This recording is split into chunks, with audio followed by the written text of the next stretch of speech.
দর্শক, ধরুন আপনি সকালে ঘুম থেকে উঠে বের হয়েছেন একটি গন্তব্যে যাওয়ার উদ্দেশ্যে এবং বের হয়ে দেখলেন রাস্তায় এমন আন্দোলন চলছে। তো সেই সময়টা আসলে কেমন হয় এবং এর ফলে আমরা কিরকম বিরক্ত হই বা কি সমস্যার সম্মুখীন হই, সেটা আজকে আমি আমার চোখে দেখার চেষ্টা করব। আপনারা যুক্ত রয়েছেন নিউজ ফ্ল্যাশ 71 এর সাথে। আপনাকে দেখতে পাচ্ছি যে আপনি খবরের কাগজ পড়ছেন এবং আপনি পুরো তীব্র জ্যামে ফেসে আছেন। আপনি কয় ঘন্টা যাবত এখানে এভাবে আটকা পড়ে আছেন?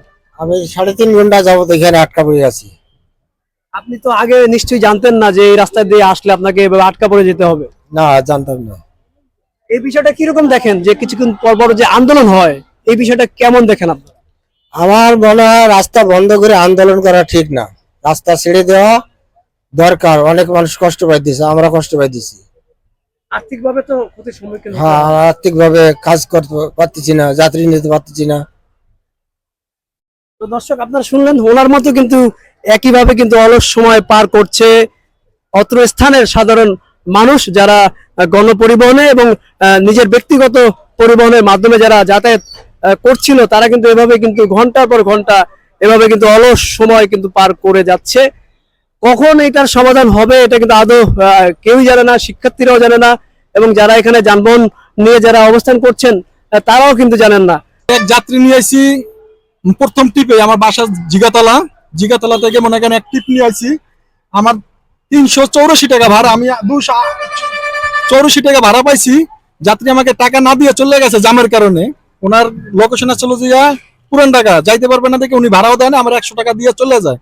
আমি টাকা কই আর ভিক্ষা দিয়ে গেছি, তারপর আমি টাকা নিই নাই। আমি এই এখন জমা হয়েছে যে আমার দৈনিক 1000 টাকা, আমার গ্যাস আছে, তেল আছে। আমি এখানে তেলে চলাই নিয়ে আসছি, আমার নাই, গ্যাস নাই, আমি তেলে চলাইতে আছি। অলরেডি তেলে চলাইতে আছি, আমি তেলে মনে করেন চলাইতে আছি। আমার এখন 1000 টাকা জমা, এই জমাটা মনে করেন কোথা থেকে দেবো, এরকম ভাবে রাস্তা বন্ধ। দর্শক, কেউ আন্দোলন করে নিজের সমস্যার সমাধানের জন্য এবং কেউ আন্দোলন করে সমস্যা থেকে বের হওয়ার জন্য। তবে এই যে সায়েন্স ল্যাবে আজকে যে আন্দোলন হচ্ছে, হয়তো শিক্ষার্থীরা তাদের সমস্যার সমাধানের জন্য তারা একটি পথ খুঁজছে, তবে সাধারণ মানুষের সমস্যার সমাধান আসলে দেখবে কে? আপনারা দেখতে পাচ্ছেন, আমরা এখন কিন্তু অবস্থান করছি রাজধানীর সায়েন্স ল্যাব এলাকায়। এখানে কিন্তু শিক্ষার্থীদের তীব্র আন্দোলন চলছে এবং এই আন্দোলনের মুখে সাধারণ মানুষ কিন্তু সমস্যায় পড়ছে গণপরিবহন, সমস্যায় পড়ছে ব্যবসায়ী। আপনারা দেখতে পাচ্ছেন, আমি যে গণপরিবহনে উঠেছি, সমস্ত জায়গা জুড়ে কিন্তু আমি ফাঁকা দেখতে পাচ্ছি, যেখানে সবসময় এই সময়টায় মানুষে কিন্তু একদমই ভরপুর থাকে। তবে বর্তমানে কিন্তু আমি প্রতিটি স্থান কিন্তু ফাঁকা দেখতে পাচ্ছি। খামখালি ভাই, শুধুই খামখালি রাস্তাঘাট বন্ধ করে। এখন আন্দোলন করার জায়গা আছে, বহুত জায়গা আছে, এরা রাস্তার ভিতরে আন্দোলন করে। এটা তো দিনের পর দিন এভাবে করছে, এটা কি আপনারা বিরক্ত? বিরক্ত না, অবশ্যই বিরক্ত হচ্ছে। আপনারা কি মনে হয় এটা কিভাবে সমাধান করা উচিত? এটা উপরের মহলের লোক আছে, এরা সমাধান করবে। এটাকে আমরা বললে হবে বলেন? মানে উপরের লোক আছে, যারা সরকার, যারা এইসব ইয়াতে দায়িত্ব আছে, এরা এইসব ইয়া করতে পারে। যানবাহন গুলো কিন্তু স্থবির হয়ে পড়ে আছে এবং সাধারণ মানুষ কিন্তু দীর্ঘ পথ কিন্তু পায়ে হেঁটে অনেক দূর এগিয়ে এসে তারপর কিন্তু এভাবে যানবাহনে কিন্তু তারা উঠছেন তাদের গন্তব্যে পৌঁছানোর জন্য। দর্শক, শিক্ষার্থীদের আন্দোলনের মুখে কিন্তু শিক্ষার্থীরাই কিন্তু সমস্যায় পড়ছে। আমরা একটু শিক্ষার্থীকে দেখতে পাচ্ছি, তিনিও কিন্তু সমস্যায় পড়ছে। যদিও তিনিও একজন শিক্ষার্থী এবং যারা আন্দোলন করছেন তারাও শিক্ষার্থী। তবে রাজপথে অবস্থান নিয়ে এভাবে জনভোগান্তি, এটার বিষয়ে কিন্তু সাধারণ মানুষ এটা কিন্তু একদমই সমর্থন দিচ্ছে না। আপনারা দেখতে পাচ্ছেন প্রতিটি যানবাহন একই চিত্র, যেমনটা আপনারা দেখছেন যে প্রতিটি যানবাহনে কিন্তু এভাবে ফাঁকা। রাস্তা যেন হয়ে উঠেছে সমাধানের পথ। তবে কেউ সমস্যার সমাধানের জন্য রাস্তা আটকায় এবং কারো রাস্তা আটকানোর জন্য অন্য মানুষ সমস্যায় পড়ে। যেমনটা আমার পেছনে দেখতে পাচ্ছেন, সাধারণ মানুষ কিন্তু আন্দোলনের মুখে সমস্যায় পড়ছে আর সমস্যা সমাধানের পথ খুঁজছে শিক্ষার্থীরা। দেখতে পাচ্ছেন কিছু মালামাল নিয়ে যাচ্ছিল একজন। আপনি কয় ঘন্টা যাবত এখানে? আমি 2 ঘন্টা ধরে বসে রয়েছি এই জায়গায়। এই স্থানে 2 ঘন্টা? এই যে স্থানে 2 ঘন্টা ধরে বসে রয়েছি। আগে কি জানতেন এখানে যে এরকম আন্দোলন হবে? না, জানতাম না, জানলে তো আর ঢুকতাম না, এই লাইনে অন্য সাইড দিয়ে ঢুকতাম। আমরা তো জানি টেকনিক্যাল থেকে তাঁতিবাজার সম্পূর্ণ রাস্তায় কিন্তু এভাবে আন্দোলন চলছে। আন্দোলন চলে। আমি যে মিরপুর থেকে আসছি, তো আমি মিরপুর থেকে আসার সময় পাইনি জ্যাম। আমি শুধু ধানমন্ডি থেকে পাইছি এ পর্যন্ত।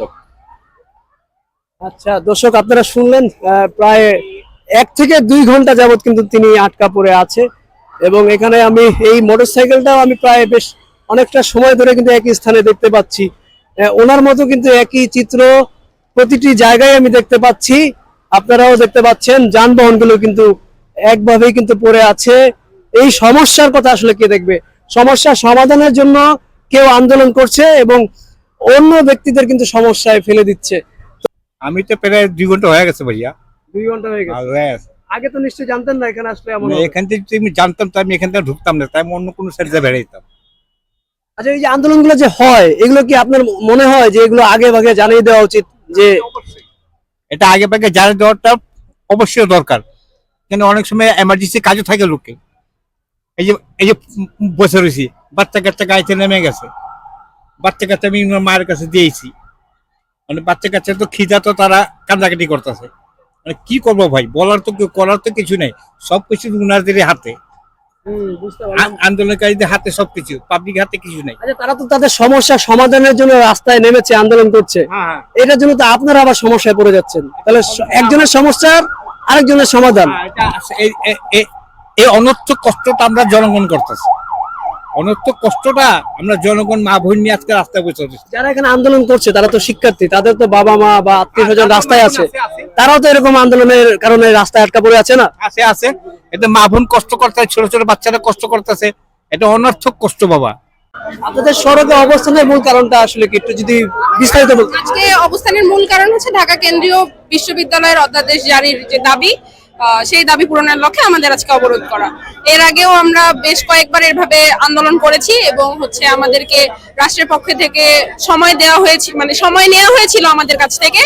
আমরা তাদেরকে সম্মান জানিয়ে সময় দিয়েছিলাম, কিন্তু এখন পর্যন্ত তারা কোনো কথা রাখেনি, তারা তাদের কাজ করেনি, বরং বারবার শুধু তারা সময় পিছিয়ে নিয়েছে, আমাদের কাছ থেকে আরো সময় নিয়েছে। 24-25 সেশন, যেটা এবার গত 1 জানুয়ারি থেকে ক্লাস শুরু করেছে, ঢাকা কেন্দ্রীয় বিশ্ববিদ্যালয়ের প্রশ্নে তারা পরীক্ষা দিয়েছে, ঢাকা কেন্দ্রীয় বিশ্ববিদ্যালয়ের ওয়েবসাইটে তারা ভর্তি হয়েছে, কিন্তু তারা এখন ঢাকা কেন্দ্রীয় বিশ্ববিদ্যালয়ে ক্লাস করার সুযোগ পাচ্ছে না। তারা বরঞ্চ 7 কলেজের আন্ডারে বিভিন্ন কলেজে ক্লাস করার সুযোগ পাচ্ছে বা বিভিন্ন ক্লাসের আন্ডারে তারা ক্লাস করছে। তো আমরা আসলে অধ্যাদেশ চাচ্ছি এবং আমরা আর কোনো সময় দিতে রাজি না, যে কারণে আজকে আমাদের এই অবস্থান কর্মসূচি। এখানে প্রথমে মূলত আমাদের যে পূর্ব কর্মসূচি অনুযায়ী এই সায়েন্স ল্যাবে Dhaka college, Eden college, Badrunnesa college আসার কথা ছিল। পরবর্তীতে আমরা দেখলাম আমাদের সাথে আমাদের তিতুমির কলেজের ভাইরাও এসে পরবর্তীতে যোগদান করছে নাকি। তার মানে 7 কলেজের সম্মিলিত একটা আন্দোলন আপনারা চলমান রাখছেন? হ্যাঁ, বিষয়টা হচ্ছে 7 কলেজ বলতে পুরো সেন্ট্রাল ইউনিভার্সিটির সকল শিক্ষার্থীরা আমাদের পূর্ব ঘোষণা অনুযায়ী 3 জায়গায়, ঢাকার 3 জায়গায় অবস্থান কর্মসূচি বা ব্লকেট পালন করতেছি আমরা। আপনি আজকে এখানে রাজপথে অবস্থান নিয়েছেন, আগামীকাল ধরেন আপনি অন্য কোনো একটি রাজপথে অবস্থান নেওয়ার কারণে আপনি জ্যামে বসে আছেন, আপনি ধরেন বসে আছেন, তখন আপনি কি ভাবতেন আর কি চিন্তা করতেন? প্রথমত কথা হচ্ছে যে আমাদের বর্তমানে আমাদের দেশের পরিস্থিতি যেরকম দাঁড়িয়েছে, আমাদের ইন্টারিম আমাদের কোনো কথা শুনছেন না, ইন্টারিম কোনো কাজ ঠিক মতন করছেন না, যা দরকার যা প্রয়োজন তা আমরা কেউই পাচ্ছি না, যে কারণে আমাদের বাংলাদেশে এই আন্দোলনের সংখ্যা এত বেড়ে গিয়েছে। এবং আন্দোলন আসলে মানুষজন খুব অল্প কারণে নেয় না, যখন তীব্র সমস্যার মুখে পড়ে তখনই নেয়। আমরা দুঃখিত আজকে মানুষের ভোগান্তির জন্য, তবে আমরা তো আমাদের দেয়ালে পিঠ থেকে গেছে, যে কারণে আজকে মানুষের ভোগান্তি হচ্ছে জেনেও আমাদেরকে এখানে আসতে হয়েছে, আমাদেরকে অবস্থান নিতে হয়েছে, এই জন্য আমরা দুঃখিত। তবে আমাদেরও কিছু করার নেই আসলে এরকম একটা সিচুয়েশন। আপনাদের দাবিটা মেনে না নেওয়া হয় আজকে বা কালকে, সেক্ষেত্রে আপনাদের কি চিন্তা ভাবনা, কি কর্মসূচি? মেনে নিবে না কেন? আমরা অধ্যাদেশ ছাড়া ফিরবো না, আমাদের একটাই কথা, অধ্যাদেশ না নিয়ে আমরা ফিরবো না। এটা তো আপনাদের সমস্যার সমাধান হোক, এটা সকলেই চায়। এর পাশাপাশি এখানে যারা সাধারণ মানুষ যারা রয়েছে, যেমন আপনার ডান পাশে অনেকে কিন্তু দাঁড়িয়ে আছে, এর পেছনে কিন্তু অনেকে অবস্থান করছে, বাস থেকে নেমে চলে গেছে, পায়ে হেঁটে চলে যাচ্ছে। এই জনভোগান্তির বিষয়টা কি বলবো?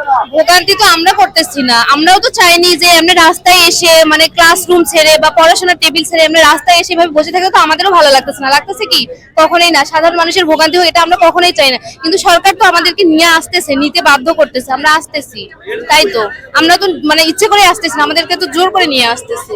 তা সরকারের জন্যই তো সাধারণ মানুষের ভোগান্তি হচ্ছে। অনেক সময় আমরা শুনি শিক্ষার্থীদের প্রতি এই যে আন্দোলন কিছুদিন পর হওয়ার কারণে, সড়কে অবরোধের কারণে সিম্পেথির জায়গাটা কিছুটা কমে যাচ্ছে, এমন একটা বিষয় শুনেছি।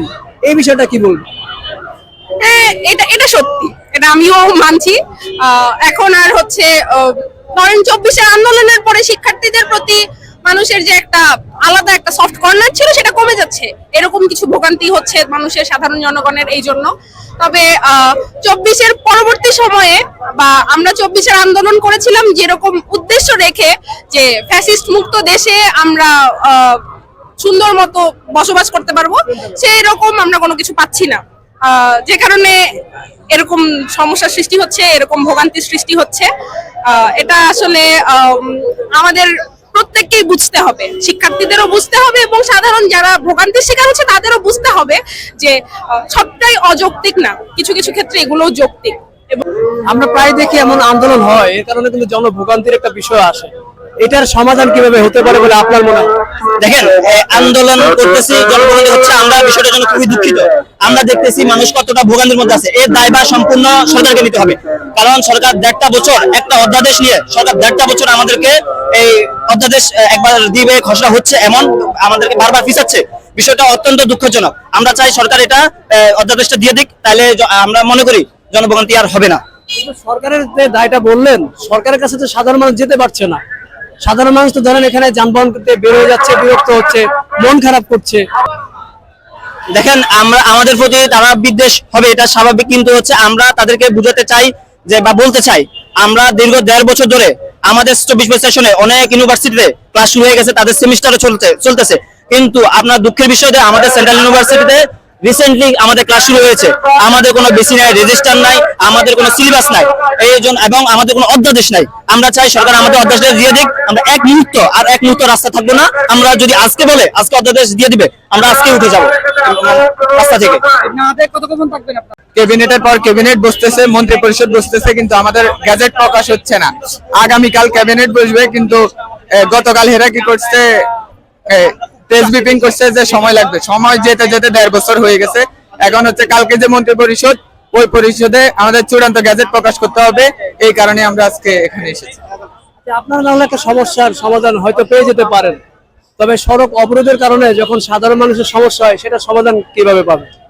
এর কারণে আমরা আন্তরিকভাবে দুঃখিত। সাময়িক সময়ের জন্য আমরাও চাই না একটা মানুষের ক্ষতি হোক বা ওরা কোনো কারণে ভোগান্তিতে পড়ুক, এর দায় অবশ্যই সরকারকে নিতে হবে।